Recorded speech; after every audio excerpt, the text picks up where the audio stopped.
Hi friends, நம்ம இப்போ பார்க்க போகிற முதலுதவி என்னென்னு பார்த்தீங்கன்னா ஸ்ப்ரெயின். தமிழில் சொல்லணும்னா சுளுக்கு. நம்ம இப்போ ஒரு நபருக்கு சுளுக்கு எப்படி ஏற்படுத்தணும், அந்த நபருக்கு எப்படி நம்ம முதலுதவி கொடுக்க போகிறோம் அப்படின்றத பற்றியும் தான் நம்ம இப்போ இந்த வீடியோ முழுக்க பார்க்க போகிறோம்.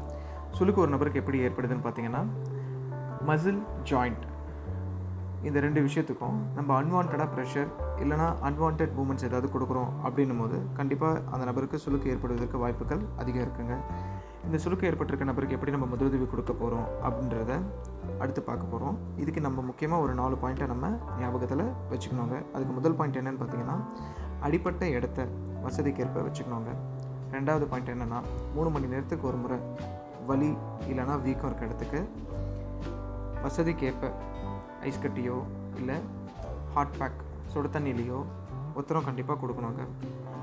ரப்பர் பேண்டேஜ் மூலயமா அடிப்பட்ட இடத்த சுற்றி நன்றாக இறுக்கி கட்டணுங்க. 4வது பாயிண்ட் என்னென்னு பார்த்தீங்கன்னா அடிப்பட்ட இடத்த தரையின் மீது வைக்காமல் மேலே கொஞ்சம் உயர்த்தி வைக்கிறது ரொம்ப நல்லதுங்க. இப்படி பண்ணுறது மூலயமா நம்ம ஸ்ப்ரெயின் மற்றும் சுளுக்கு ஏற்பட்டிருக்கும் நபருக்கு முதலுதவி நம்மளால் கொடுக்க முடியுங்க. இதுக்கு பிறகு மருத்துவமனைக்கு அவரை கொண்டு போயிட்டு மருத்துவர்கிட்ட சொல்லி அதுக்கேற்ற மாதிரி அடுத்த ட்ரீட்மெண்ட்டை நம்ம ஸ்டார்ட் பண்ணலாம்.